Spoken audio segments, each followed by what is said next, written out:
The rain in the financial district didn't just fall, it assaulted the pavement with a stinging, relentless malice. Slicing through the neon-lit gloom of the early evening, Arthur Pendleton adjusted the collar of his faded, neon-orange delivery jacket. He grimaced as a freezing rivulet of water bypassed the cheap, water-resistant nylon and trickled directly down his spine. He was riding a standard, battered electric scooter, navigating the treacherous, slick cobblestones and dodging irate taxi drivers. To the casual observer, Arthur was just another faceless gig worker, a drone in the vast hive of the city's convenience economy, braving a torrential downpour to deliver lukewarm noodles to someone who couldn't be bothered to leave their couch. They would be wrong. Arthur Pendleton was the founder and CEO of Ether Logistics, a multi-billion-dollar supply chain and delivery conglomerate that was currently quietly swallowing the market whole. He possessed a staggering personal net worth, a penthouse overlooking the skyline he was currently shivering under, and a fleet of luxury vehicles waiting in climate-controlled garages. Yet, once a month, Arthur stripped away the bespoke Tom Ford suits, left behind the boardrooms, and went undercover. It was the only way to truly test his company's newest routing algorithms. You couldn't fix the friction points of a delivery network from a glass tower, you had to feel the friction yourself. Today, he was stress testing a new, highly aggressive 15-minute urban fulfillment protocol. His damp smartphone, mounted on the scooter's handlebars, buzzed violently. Order pickup, Lumiere. Distance, 0.2 miles. Status, high priority corporate catering. Arthur wiped the rain from his visor and steered the scooter toward the prestigious address. Lumiere was notoriously upscale, the kind of establishment that served gold leaf truffles and required reservations 6 months in advance. It was a favorite haunt for hedge fund managers and tech billionaires, Arthur's actual peers. Pulling up to the service entrance, Arthur parked the scooter and grabbed the insulated thermal bag. He walked around to the main entrance, as the app specifically noted the service doors were broken. As he pushed open the heavy, brass-handled glass doors, the contrast was violently jarring. He stepped out of the freezing, chaotic storm and into a sanctuary of ambient warmth, soft jazz and the overwhelming scent of roasted garlic, expensive wine, and old money. The dining room was a sea of tailored suits and designer dresses. The clinking of crystal glasses provided a delicate soundtrack to the low hum of wealthy conversation. Arthur, dripping rainwater onto the pristine, imported Italian marble floor, was an immediate and glaring anomaly. Almost instantly, the atmosphere near the entrance shifted. Diners at the front tables paused their conversations, casting sideways glances of sheer disdain at the wet, orange-clad intruder. Arthur ignored them, his analytical mind already scanning the floor. From a logistical standpoint, the restaurant's front of house was a disaster. The hostess stand was a bottleneck, the waiters were taking inefficient paths to the kitchen, and there was no designated staging area for external couriers.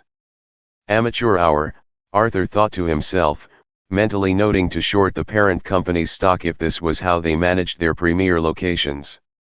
"Excuse me. Stop right there. Do not take another step." The voice was sharp, nasal, and dripping with authority. Approaching Arthur was Marcus Thorne, the general manager of Lumiere. Marcus was a man who clearly spent more time curating his appearance than managing his staff. He wore a sharply cut, midnight blue tuxedo, his hair slicked back with an unnatural precision. His eyes, however, were what caught Arthur's attention. They were cold, assessing, and currently wide with outrage at the sight of the puddle forming around Arthur's scuffed boots. "Can I help you?" Marcus demanded, stopping a good 3 feet away as if Arthur were carrying a highly contagious disease. "Pick up for Ether Logistics," Arthur said, his voice calm and even. He held up his phone, showing the digital manifest. "Order number 884 Bravo. It's a large corporate catering package. Supposed to be ready 5 minutes ago." Marcus's lip curled into a sneer. "The service entrance is in the back, driver. The app notes the service door is jammed." It directed me to the front, Arthur replied smoothly, unfazed by the manager's hostility. I don't care what your little phone says. You are tracking mud and God knows what else into my dining room. Do you have any idea what kind of establishment this is? People pay thousands of dollars to eat here without having to look at the help. Before Arthur could respond, a young woman rushed out from the swinging kitchen doors.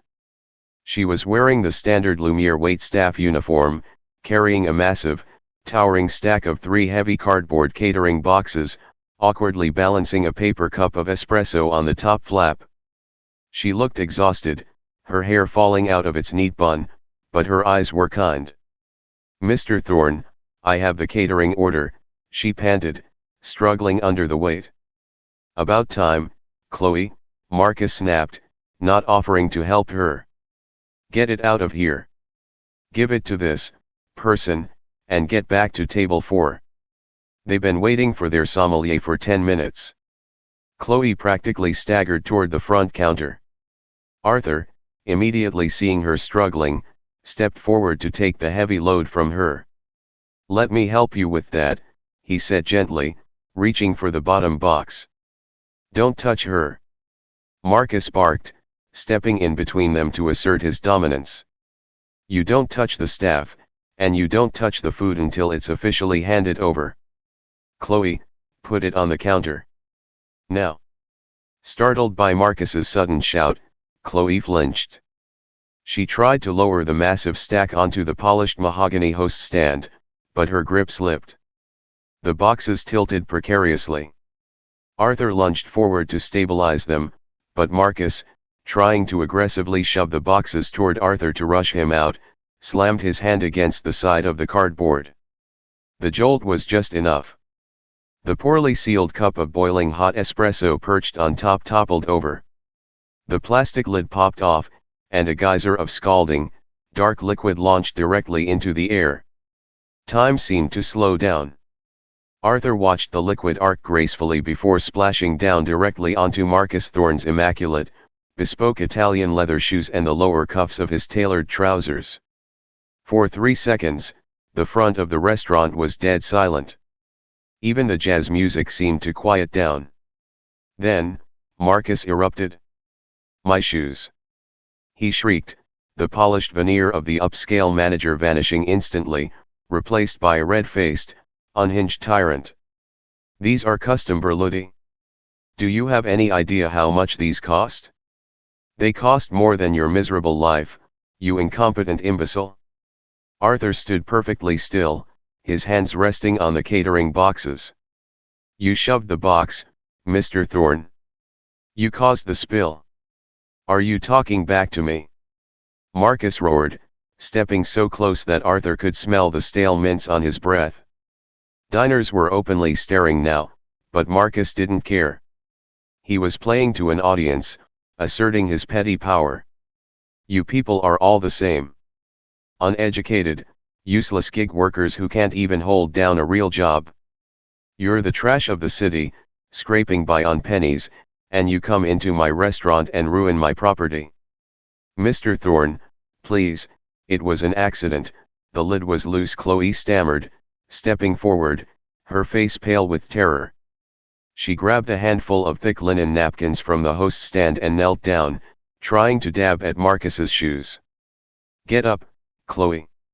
Marcus spat, kicking his foot away from her. If you ever try to defend one of these vagrants again, you'll be on the street with him. In fact, if you don't shut your mouth, consider yourself fired right now.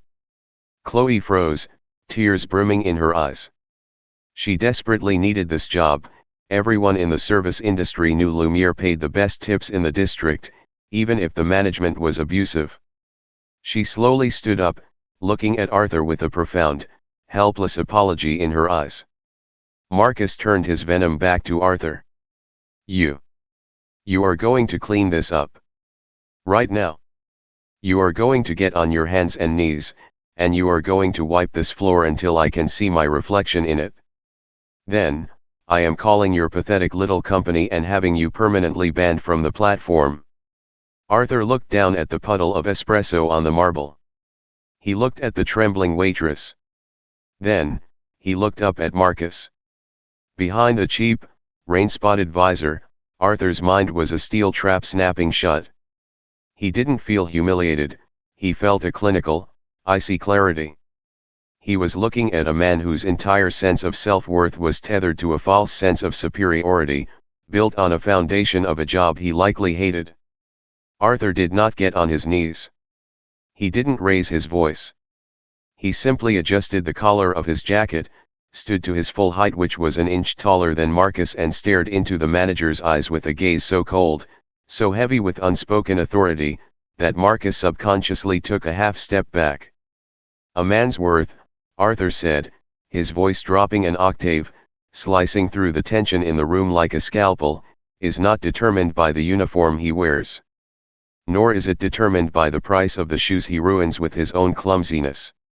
Marcus's face went from red to a mottled purple. No one spoke to him like that. Not his staff, not his vendors, and certainly not a dripping wet delivery driver. "Get out," Marcus whispered, his voice shaking with rage. He pointed a trembling finger at the glass doors. "Get out of my restaurant. You are trespassing. Leave the food. You are getting nothing, and you are fired. I will personally see to it that you starve." Arthur looked at Chloe one last time, giving her a very subtle, reassuring nod. Then, without another word to the screaming manager, Arthur turned on his heel and walked calmly back out into the freezing storm. The heavy glass doors shut behind him, cutting off Marcus's ongoing tirade. The rain was coming down harder now. Arthur walked past his scooter, leaving it parked by the service alley. He pulled out his phone, ignored the flashing delivery failed notification on the Ether Logistics app, and swiped to his encrypted private contacts. He dialed a number. It rang exactly once. Pendelton, a crisp, professional voice answered. "David," Arthur said, walking toward the sleek, black Maybach that was idling half a block away, its headlights cutting through the rain. "I need you to pull the complete financial dossier on the Lumiere Restaurant Group.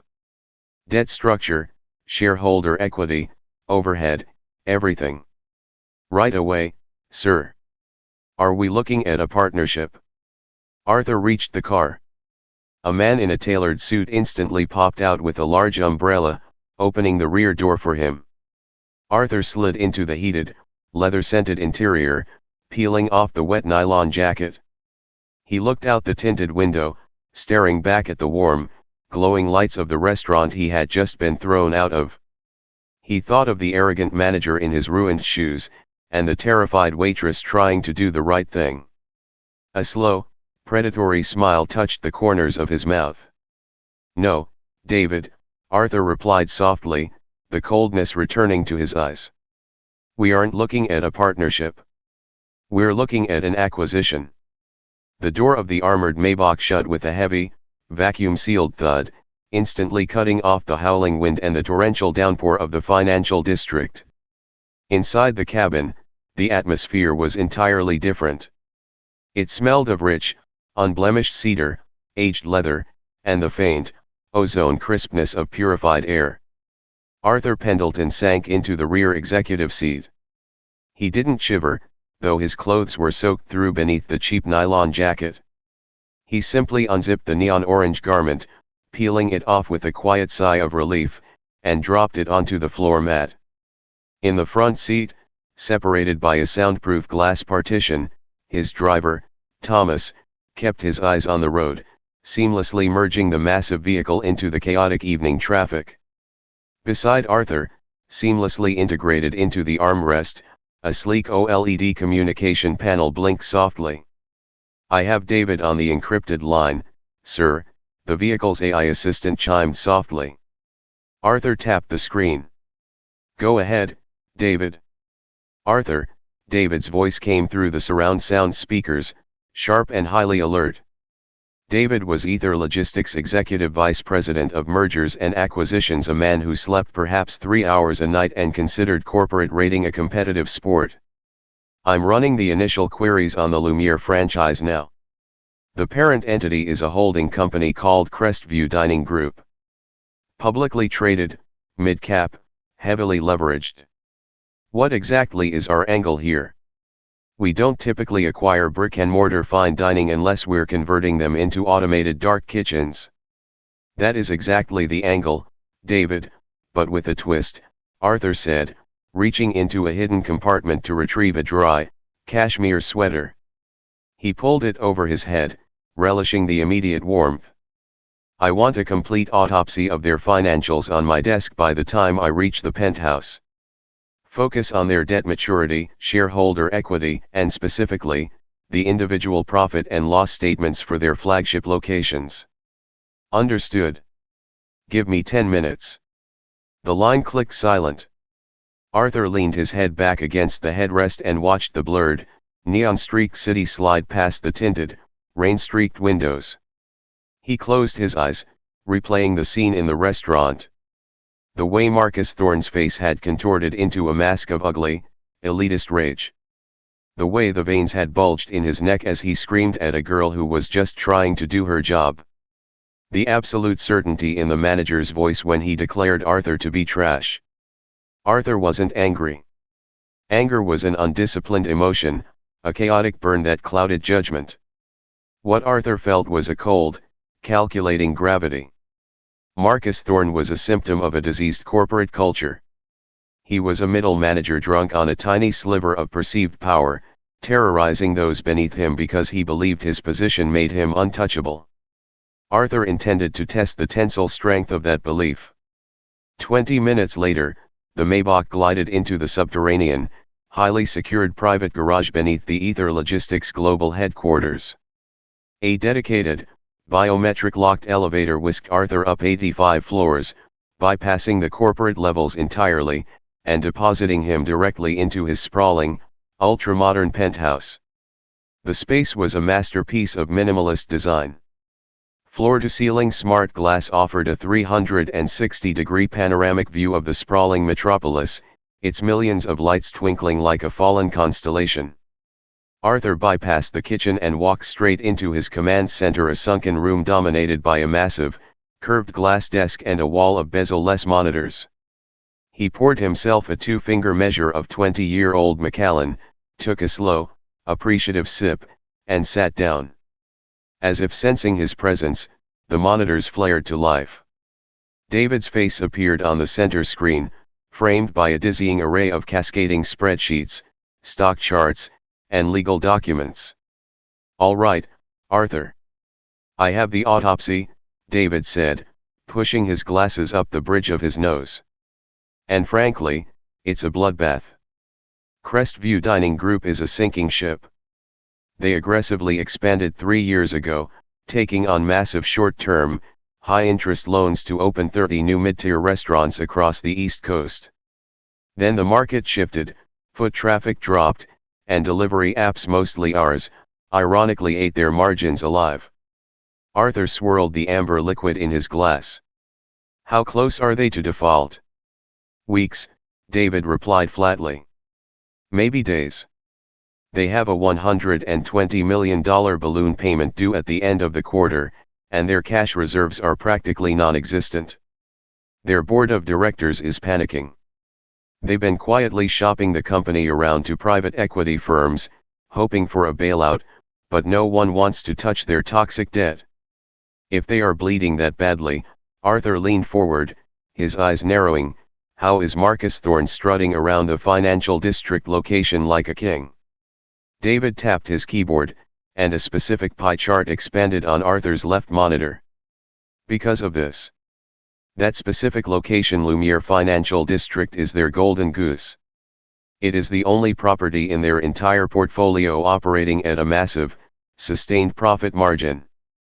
It caters almost exclusively to high net worth individuals, corporate expense accounts, and hedge funds. That single restaurant is practically subsidizing the entire failing corporate structure. The manager there. David paused, glancing at his notes. Marcus Thorne.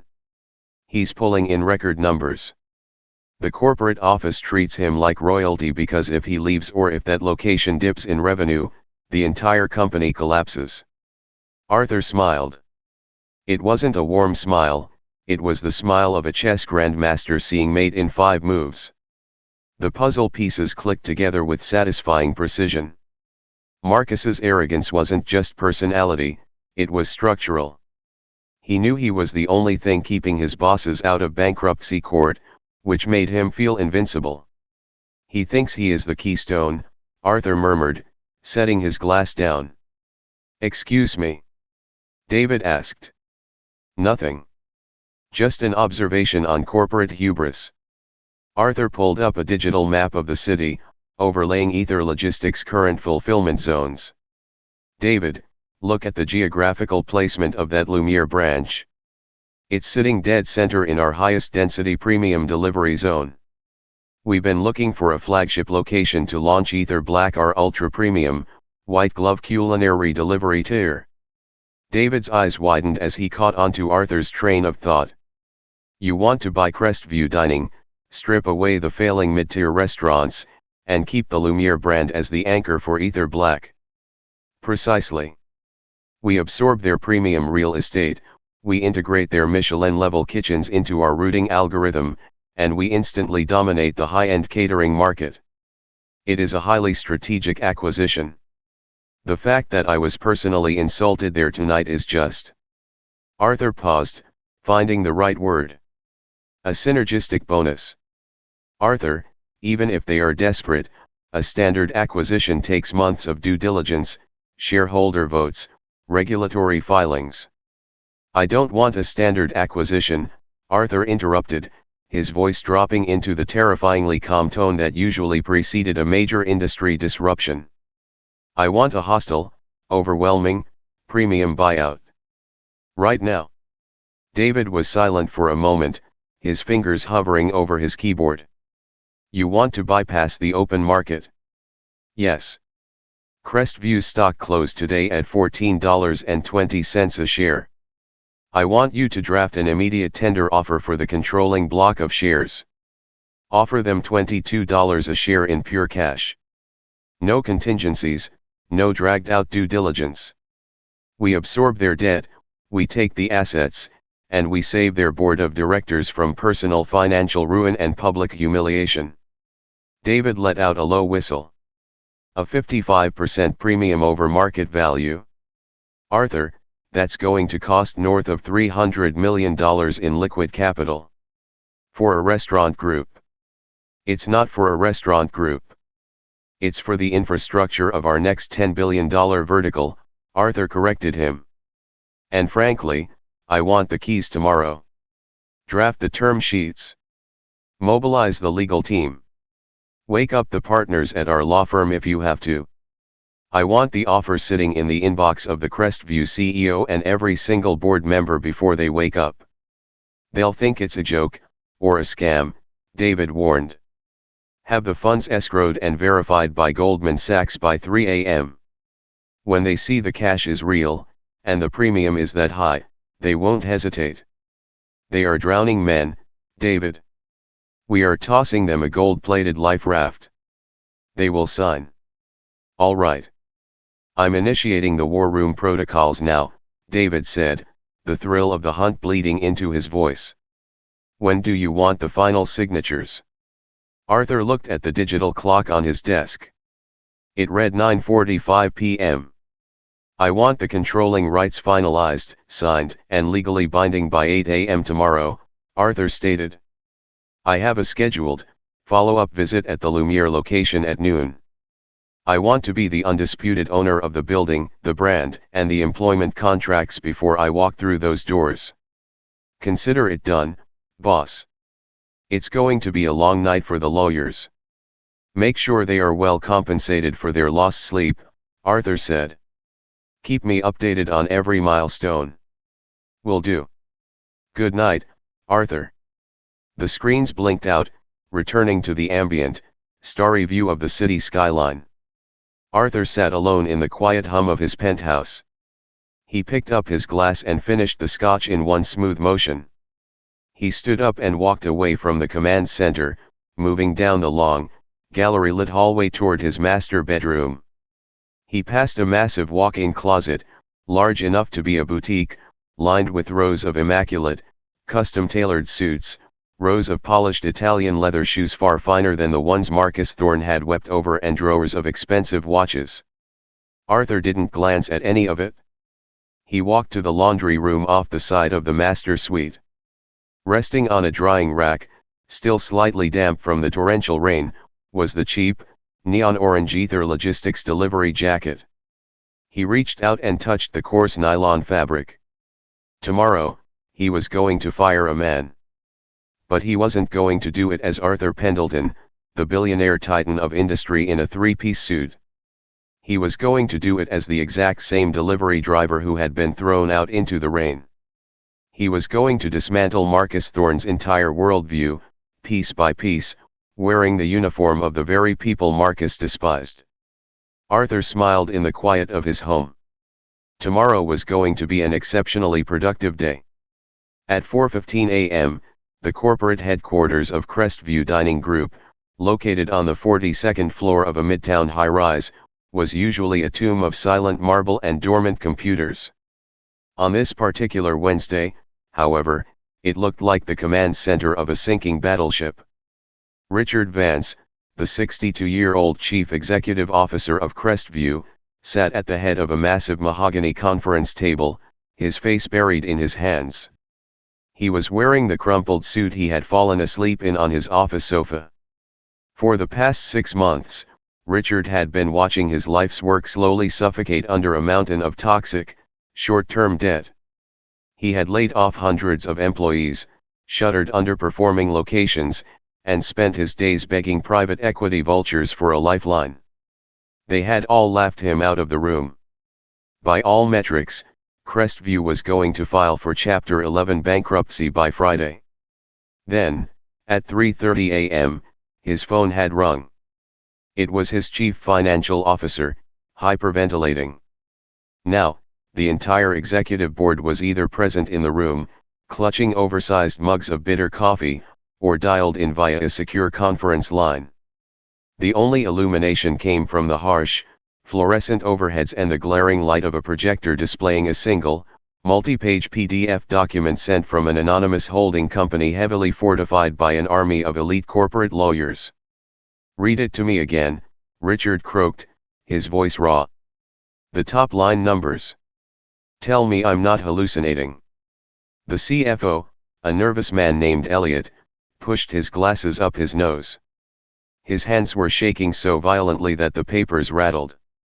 "It's a hostile, total absorption tender offer, Richard. An entity operating through a blind trust administered by Goldman Sachs is offering $22 a share for all outstanding Crestview equity. Cash." A collective gasp echoed through the room. Board members on the conference line began talking over each other in a frenzy of disbelief. 22. A voice crackled from the speakerphone. "We closed at 14.20 yesterday. That's a 55% premium. Who on earth is throwing that kind of liquid capital at a failing restaurant chain?" "There's more," Elliot swallowed hard. "They are assuming 100% of our debt obligations. The balloon payments, the mezzanine loans, everything. They wipe the slate clean. In exchange, they want the controlling majority of the voting stock, immediate dissolution of the current board's voting power, and the immediate transfer of all intellectual property and real estate assets." Richard leaned back, his heart pounding a frantic rhythm against his ribs. "What are the contingencies?" "Due diligence. They'll need 90 days to audit our books, and we don't have 90 days. We don't have 9 days. That is the terrifying part, Richard," Elliot said, looking up with wide, bloodshot eyes. "There is no due diligence period. There are no contingencies. The offer is entirely as is. The funds over $350 million have already been fully escrowed and verified by Goldman Sachs. The money is sitting there, real and ready to be wired." The room descended into a stunned, heavy silence. It was a miracle. It was the financial equivalent of a lightning bolt striking a winning lottery ticket. They were drowning, the water filling their lungs, and a golden submarine had just surfaced beside them. "There has to be a catch," the chief operations officer muttered. "There is," Elliot replied, tapping a specific clause on the projected screen. "The offer expires at exactly 8 a.m. Eastern Standard Time.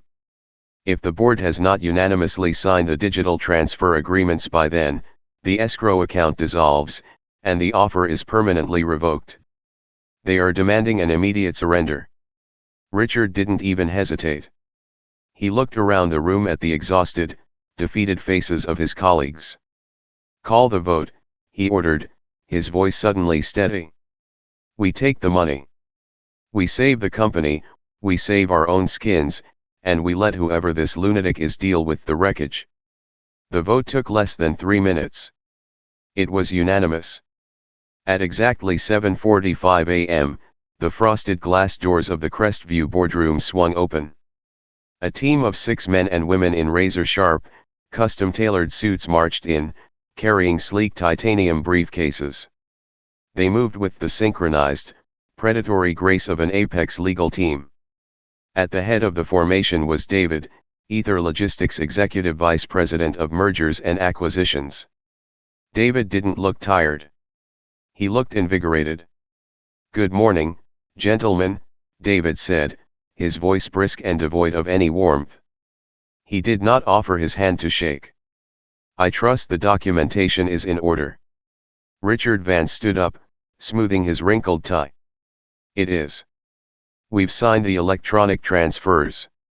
The board has formally dissolved its controlling authority. Crestview Dining Group is yours. Now, perhaps you can tell us who we just sold our company to." David opened his briefcase, extracting the final, physical hard copies of the master contract. He slid a heavy Mont Blanc pen across the mahogany table toward Richard. "One final physical signature for the archives, Mr. Vance." Richard picked up the pen. The weight of it felt like an anchor. He signed his name on the dotted line, officially ending his tenure and handing over an empire of fine dining and crippling debt. David meticulously packed the document away. The lock on his briefcase clicked with a sharp, echoing snap. "To answer your question, Mr. Vance," David said, looking around the room, "you have sold this franchise to Ether Logistics. The sole controlling owner is Mr. Arthur Pendelton." The silence returned, but this time it was born of utter confusion. "Arthur Pendelton?" Elliot, the CFO, whispered. "The tech billionaire?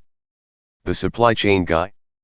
Why does a logistics conglomerate want a chain of struggling upscale restaurants? Are you turning our dining rooms into drone warehouses?" "Mr. Pendleton's strategic integrations are above your pay grade, gentlemen," David replied smoothly. "However, I can assure you that the Lumiere brand will not only survive, it will become the cornerstone of our new ultra-premium fulfillment network. The rest of the mid-tier locations will be liquidated immediately." Richard nodded slowly, absorbing the brutal efficiency of the tech world. "I see. Well, you'll want to be careful with the Lumiere branch in the financial district.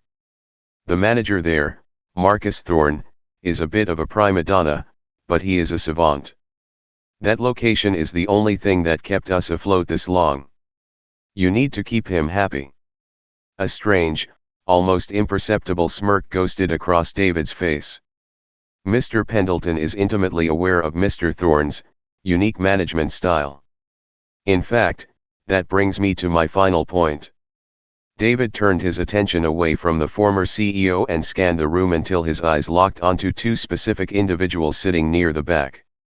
"Sarah Jenkins, Regional Director of Operations. And Robert Cole, Head of Human Resources," David called out. A middle-aged woman in a gray pantsuit and a balding man in a cardigan stood up nervously. "Yes?" Sarah asked, her voice trembling slightly. "As of this second, you both work directly for Ether Logistics," David instructed, his tone shifting into absolute command. "Mr. Pendleton has a specific directive for you. You are to clear your schedules. You will proceed to the Lumiere location in the financial district.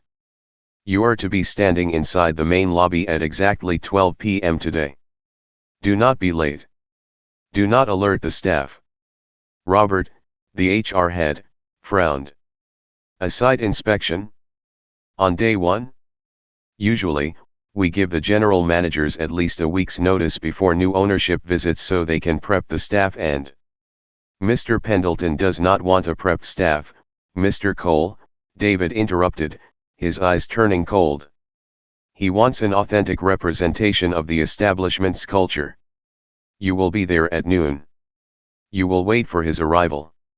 And you will follow his instructions to the letter. Is that understood?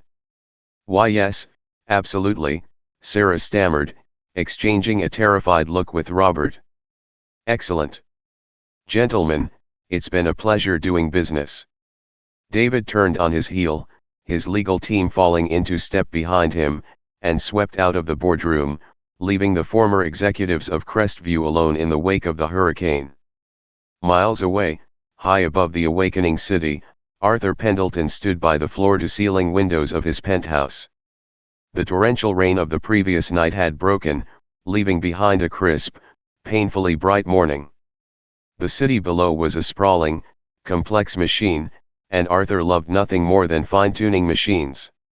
His phone buzzed on the glass desk behind him. It was a single text message from David.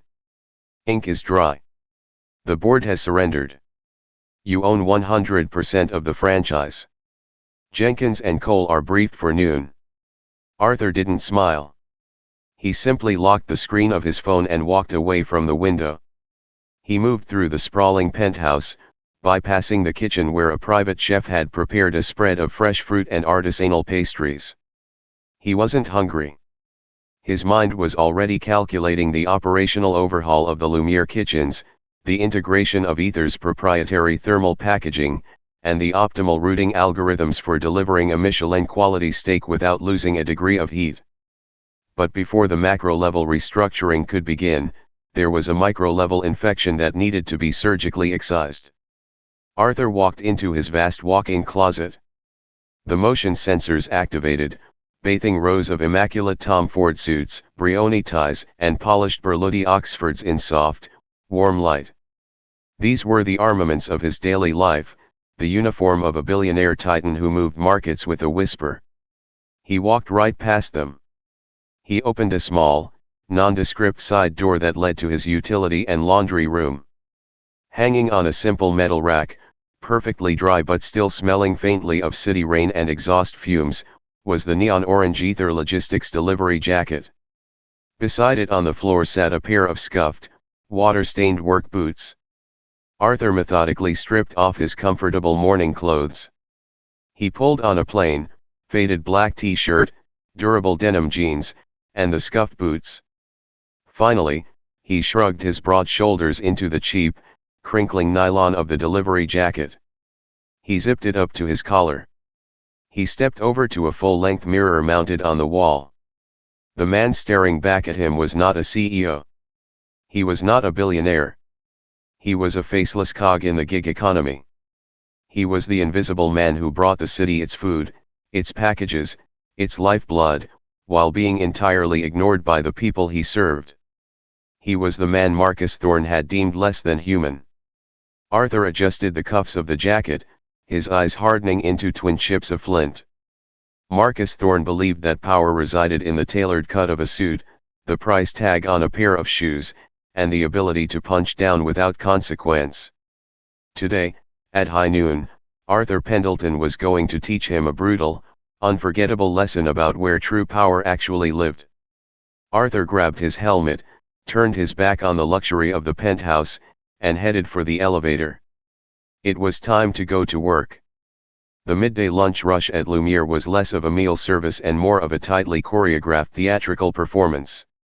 By 11:45 a.m., the dining room was a symphony of clinking imported crystal, the soft murmur of high-stakes financial gossip, and the ambient, soothing notes of a live string quartet tucked into the corner.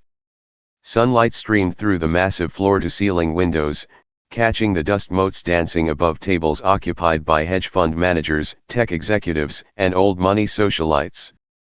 In the center of this opulent theater stood Marcus Thorne, the conductor of the chaos. Marcus was in his absolute element.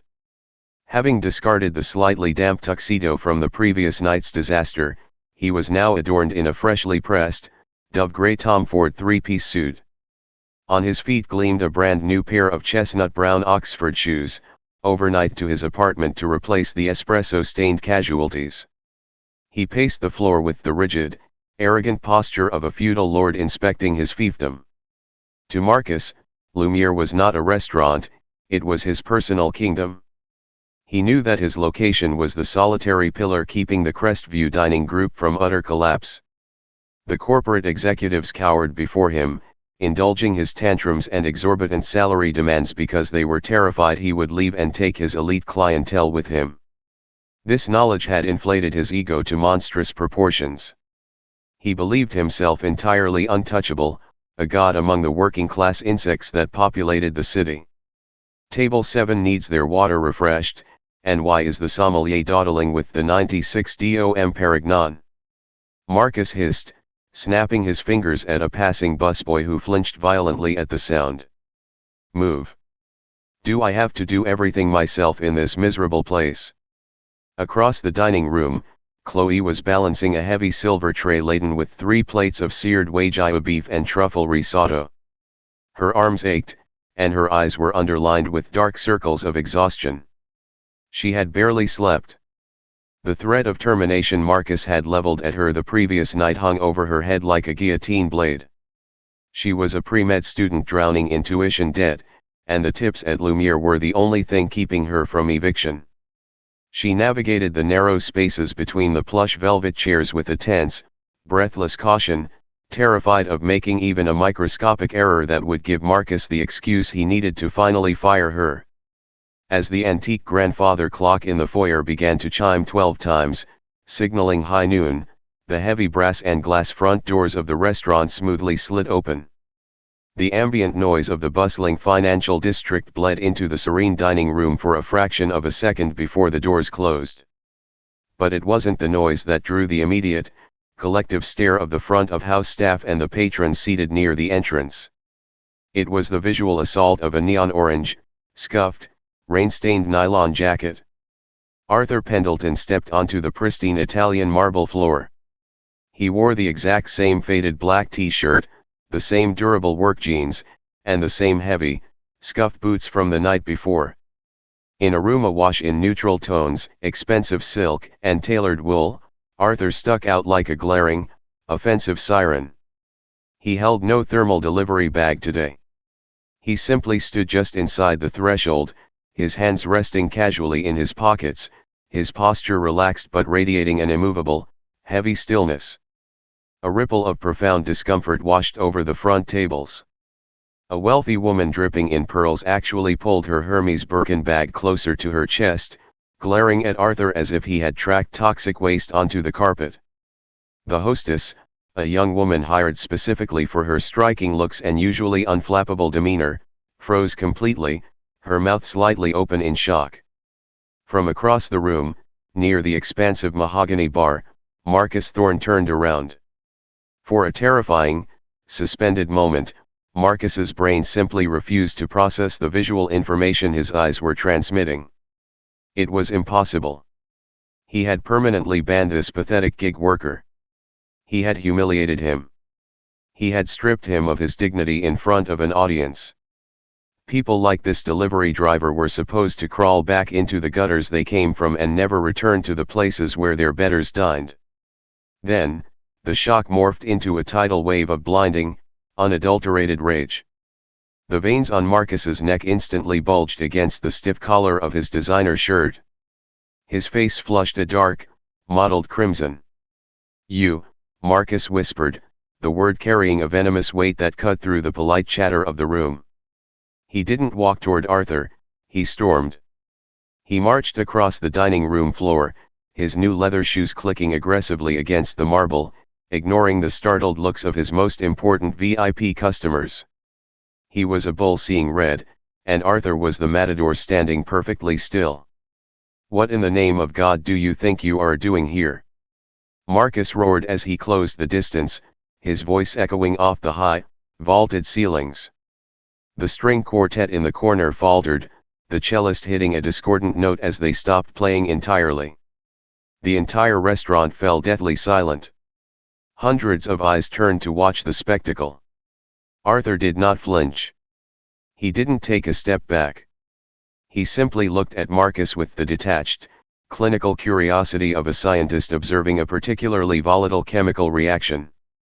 "I told you last night," Marcus practically spat, stopping inches from Arthur's chest, invading his personal space in a blatant attempt at physical intimidation. "You are banned from this property. You are banned from this zip code. You are a walking health code violation, and you are currently trespassing in the finest establishment in the city."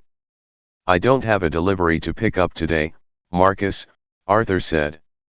His voice was calm, a low, resonant baritone that carried perfectly in the suddenly quiet room. It held no anger, no fear, and absolutely no respect for the man screaming at him. "I'm just here for a meeting." Marcus let out a sharp, hysterical bark of laughter. "A meeting? A meeting? Who on earth would meet with you here? The garbage collectors out by the dumpsters? You don't belong here. You couldn't afford a glass of tap water in this building, you uneducated, pathetic parasite." From the corner of his eye, Arthur saw Chloe quickly set her heavy tray down on an empty busing station. She looked terrified, her face pale, but she was moving toward them. "Mr. Thorne, please." Chloe interrupted, her voice shaking but desperate as she stepped between them. "You're making a scene in front of the lunch rush. The Lindholm party is staring. Please, he was just leaving. Guarantee you." She looked at Arthur with pleading, wide eyes, silently begging him to just walk out the door and save them both. Marcus slowly turned his head to look at Chloe. The absolute contempt in his eyes was chilling. "Chloe," Marcus said, his voice dropping to a dangerous, deadly whisper. "What did I tell you last night about speaking to this trash? What did I explicitly warn you about?" "Mr. Thorne, I'm just trying to keep the dining room calm." "Shut up!" Marcus screamed, completely losing the last shred of his professional veneer. He pointed a manicured finger directly into Chloe's face. "You are done. You are finished. I warned you that if you ever defended one of these vagrants again, you would be on the street with them. You are officially fired, effective this very second. Go to the back, strip off my uniform, empty your locker, and get out of my sight before I have security throw you out the back door." Chloe staggered back as if she had been physically struck. Tears instantly welled in her eyes, spilling over her eyelashes and tracking down her pale cheeks. She covered her mouth with trembling hands, the crushing weight of her financial ruin crashing down on her all at once. Arthur watched this happen. Up until this exact moment, he had viewed Marcus Thorne as a corporate liability, a toxic asset that needed to be liquidated for the health of his new acquisition. But watching the man gleefully, sadistically destroy a young woman's livelihood simply to stroke his own fragile ego ignited something cold and dangerous inside the billionaire. Arthur shifted his weight, stepping slightly in front of Chloe to shield her from Marcus's vitriol. "That was a mistake, Marcus," Arthur stated, the temperature of his voice dropping to absolute zero. It was the tone he used in boardrooms right before he dismantled rival corporations. It was the voice of a predator that had finally decided to stop playing with its food. Marcus scoffed, puffing out his chest. "A mistake? The only mistake was not having you arrested the moment you stepped off your pathetic little scooter last night. But I am going to rectify that right now." With a dramatic flourish, Marcus reached into the breast pocket of his bespoke suit and pulled out his latest model smartphone. He unlocked it with a frantic jab of his thumb and held it up for Arthur to see. He dialed 9-1-1 but hovered his finger over the call button. "I am the general manager of this establishment, Marcus announced loudly, ensuring every wealthy patron in the room could hear his declaration of power. I speak for the corporate ownership. You have exactly 5 seconds to turn around and walk out those doors. If you are still standing on my marble floor by the time I count to 5, I am pressing this button. I will have the police drag you out of here in handcuffs for criminal trespassing, and I will press charges to the fullest extent of the law. You will be rotting in a holding cell by 1:00 p.m. Marcus sneered, his eyes manic with the thrill of utter domination. 1. Chloe grabbed the coarse nylon sleeve of Arthur's orange jacket, tugging desperately. Please, she whispered through her tears. Please just go. He'll do it. He loves doing this. Don't ruin your life over pride. Please. Arthur didn't move an inch. He didn't even look at the phone hovering in front of his face. He simply reached into his pocket and casually pulled out a heavy, incredibly understated Patek Philippe watch, a timepiece worth more than Marcus Thorne's entire 5-year salary, and checked the dial. 2. Marcus growled, his thumb hovering millimeters from the screen. You think this is a bluff? You think I won't ruin you? Arthur looked up from the watch, his eyes locking onto Marcus's with an intensity that suddenly made the manager's stomach churn with an inexplicable, terrifying unease. There was no fear in the delivery driver's eyes. There was only the calm, absolute certainty of a man holding all the cards. 3. Marcus said, his voice wavering slightly, the first crack of doubt creeping into his bluster. Why wasn't the man running? Why wasn't he begging? Arthur didn't look at Marcus anymore. He looked past his shoulder, toward the heavy glass doors of the restaurant entrance. He slipped the expensive watch back into his pocket and stood tall, the cheap nylon jacket crinkling in the dead silence of the dining room. Right on time, Arthur said softly. The brass-handled glass doors of Lumiere did not just open, they were practically thrown wide, the heavy mechanics of the hinges groaning under the sudden force. The ambient, chaotic noise of the financial district's midday rush spilled into the hushed, tense atmosphere of the dining room once again. Just as Marcus Thorne's thumb pressed down toward the glass screen of his smartphone, preparing to initiate the destruction of Arthur's life, the sudden intrusion shattered his concentration. He snapped his head toward the entrance, his face a mask of supreme irritation, ready to unleash a secondary torrent of abuse upon whoever had dared to interrupt his moment of absolute triumph. Stepping through the threshold, gasping slightly as if they had sprinted the last 3 blocks from their corporate town cars, were Sarah Jenkins, the regional director of operations for Crestview Dining Group, and Robert Cole, the head of human resources. They did not look like executives conducting a routine site visit. They looked like hostages who had just been handed a live grenade. Their faces were ashen, their business attire slightly rumpled, and their eyes were wide with a frantic, desperate energy as they scanned the crowded, silent restaurant. For a fraction of a second, Marcus's brain misfired. The sheer impossibility of his 2 highest-ranking corporate superiors materializing in his lobby without a week's prior notice, precisely at the climax of his altercation with a vagrant, simply did not compute. Then, his survival instincts honed by years of sycophancy and corporate maneuvering kicked into overdrive. The terrifying, unhinged tyrant vanished as if he had never existed. In his place stood Marcus Thorne, the consummate professional, the gracious host, the indispensable asset. The dark, mottled crimson of his rage instantly faded, replaced by a forced, overly bright, and utterly slimy smile. He swiftly slipped his smartphone back into his tailored breast pocket, smoothing the lapels of his dove-gray Tom Ford suit. Sarah. Robert. Marcus called out, his voice suddenly booming with artificial warmth and manufactured delight. He stepped away from Arthur, projecting the image of a man completely in control of his domain. He marched toward the executives with his arms open wide. What an unexpected, absolute pleasure. If I had known corporate was gracing us with a surprise inspection today, I would have had the chef prepare the private tasting menu. We are having a phenomenal quarter, as you know. He stopped a few feet from them, suddenly realizing they weren't smiling back. In fact, they looked terrified. They were staring past him. Marcus let out a forced, breathy chuckle, gesturing dismissively over his shoulder toward Arthur, who remained standing perfectly still, his hands resting casually in the pockets of his cheap, rain-stained nylon jacket. "I do apologize for the disruption in the foyer," Marcus said, his tone dripping with condescending exasperation, leaning in closer to Sarah as if sharing an inside joke among the elite. "We just had a bit of a pest control issue. A vagrant wandered in off the street, demanding handouts and harassing the staff. I was just in the process of having security physically remove the trash before he upset the Lindholm party at table 4.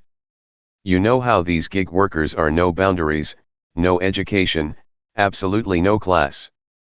Sarah Jenkins did not look at Marcus.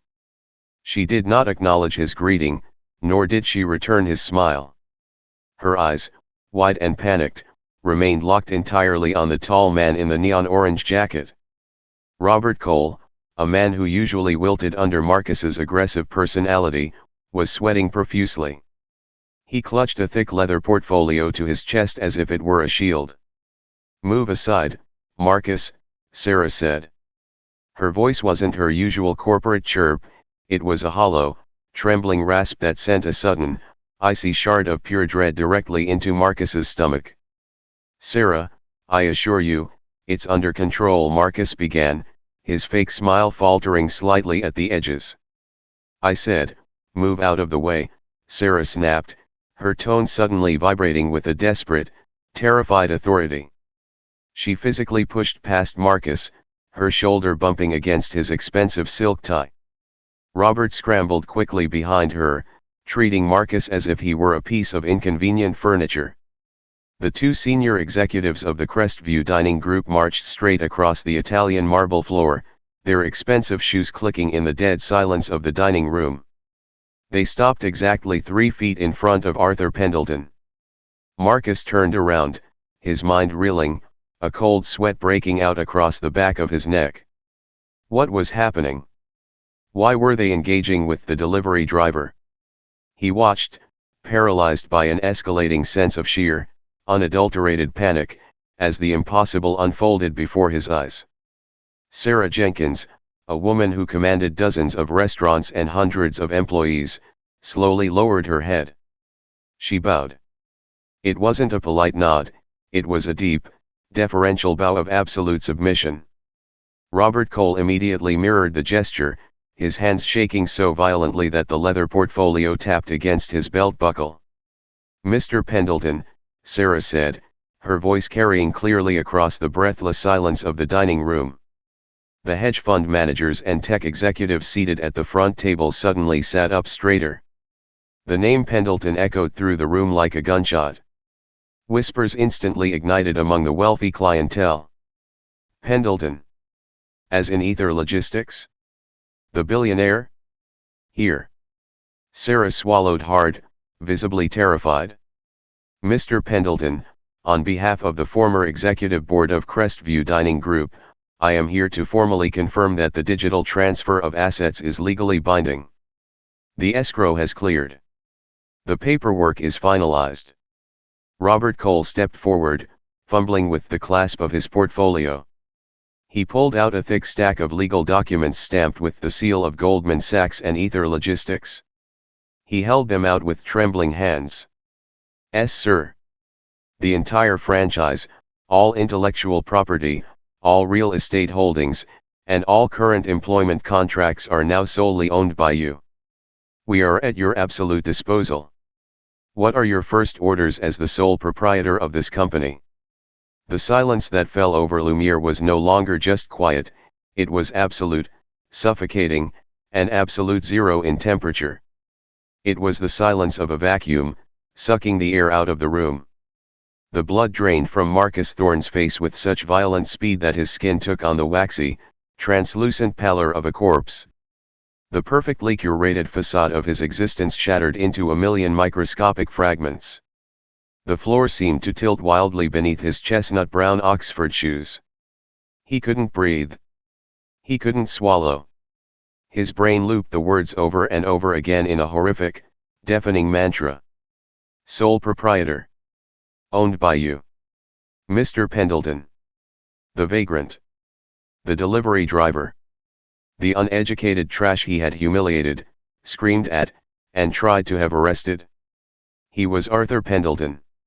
He was the apex predator of the corporate world, a man whose net worth was larger than the GDP of several small nations. And he had just bought the entire company, overnight, for the sole purpose of standing in this very lobby. Arthur did not take the papers from Robert Cole. He simply looked down at the HR director and nodded once. "Thank you, Robert. Sarah. You are officially retained by Ether Logistics." Step back. The two executives practically scurried backward, getting out of the line of fire. Arthur slowly turned his head. His eyes locked onto Marcus. Marcus was physically shaking. The arrogance, the elitism, the smug superiority that had defined his entire adult life had evaporated, leaving behind a pathetic, hollow, terrified shell of a man.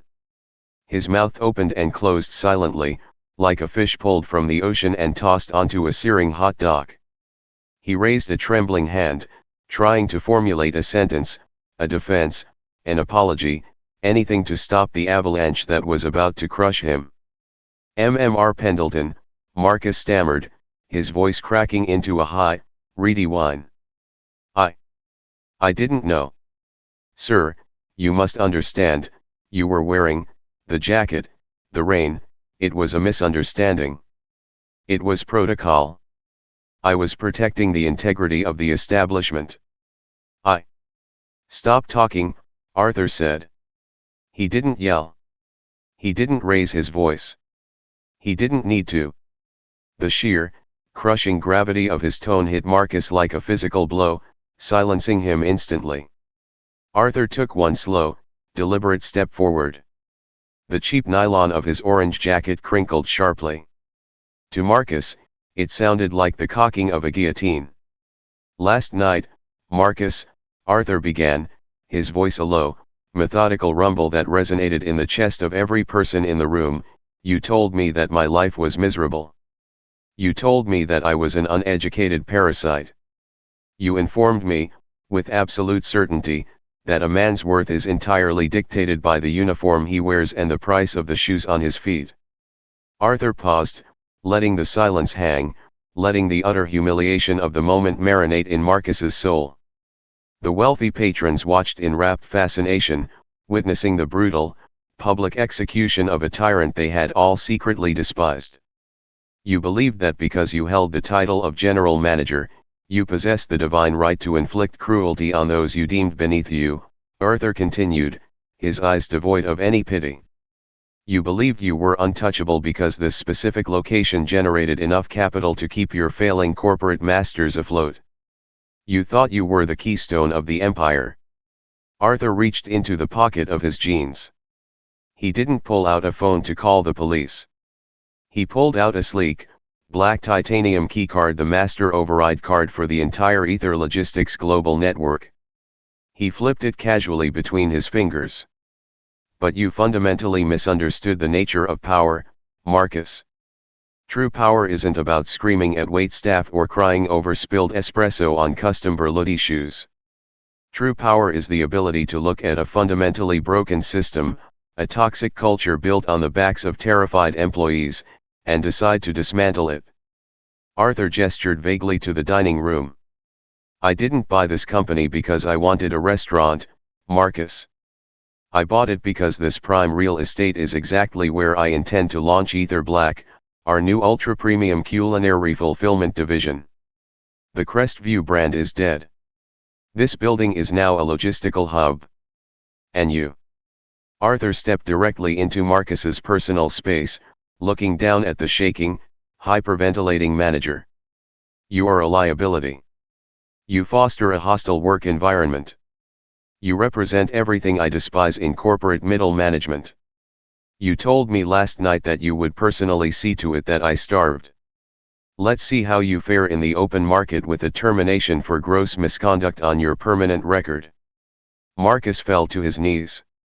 The bespoke Tom Ford trousers hit the marble with a dull thud. He didn't care about his dignity anymore.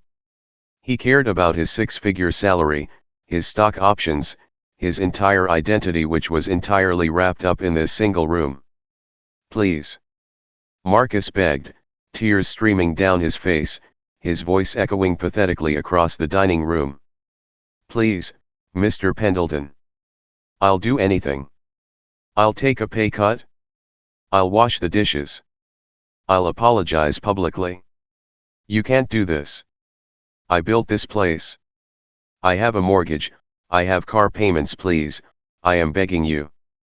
Arthur looked down at him with absolute, freezing indifference. You had exactly 5 seconds to count down my destruction, Marcus. I won't even give you one. Arthur looked up and snapped his fingers. From the shadows near the kitchen doors, 2 massive men in dark suits, Ether Logistics elite private security, who had quietly entered through the service alley minutes before, stepped forward. They moved with terrifying efficiency, crossing the floor in seconds. They didn't say a word. They simply grabbed Marcus by the armpits, hauling him off his knees and suspending him in the air. Clear his locker. Escort him off the premises. If he steps foot within 500 yards of this building or any Ether property ever again, have him arrested for criminal trespassing, Arthur ordered. No. No, please. Sarah, tell him. I made you millions. Marcus screamed, thrashing wildly, his expensive shoes kicking uselessly at the air. Sarah Jenkins looked away, refusing to meet his eyes. The security guards dragged the screaming, sobbing former manager across the pristine marble floor, past the staring faces of the billionaires and hedge fund managers, and shoved him violently through the heavy glass front doors. The doors slid shut behind him, cutting off his wails, leaving him standing in the midday sun, stripped of his kingdom, his power, and his dignity. The dining room remained perfectly silent. The cancer had been excised. Arthur Pendelton took a slow, deep breath, releasing the tension from his broad shoulders. He turned away from the entrance and let his gaze sweep across the terrified, frozen staff. The busboys, the hosts, the sommeliers, they were all staring at him, waiting for the axe to fall on them next. Arthur's eyes finally landed on Chloe. She was still standing near the busing station, her hands clamped over her mouth, her eyes wide with a mixture of profound shock and awe. The tears on her cheeks had dried. She had just watched her abuser be systematically destroyed by the very man she had tried to protect, the man who had just fired her minutes prior. Arthur walked toward her. The crowd parted for him instinctively. When he reached her, the cold, clinical CEO vanished.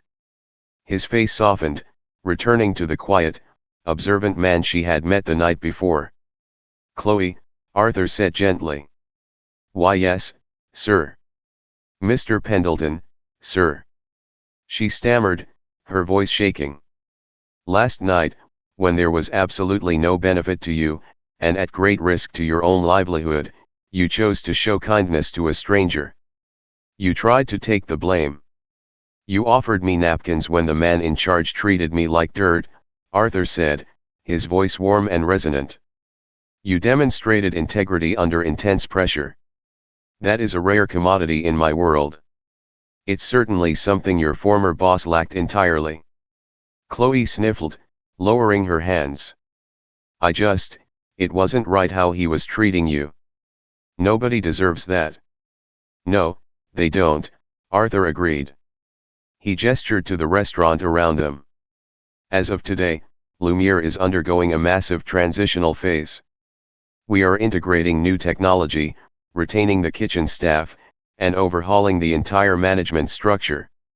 The toxic culture dies today. But I need someone who actually understands the floor, someone who respects the staff, to run the day-to-day operations during the transition. He looked her dead in the eye.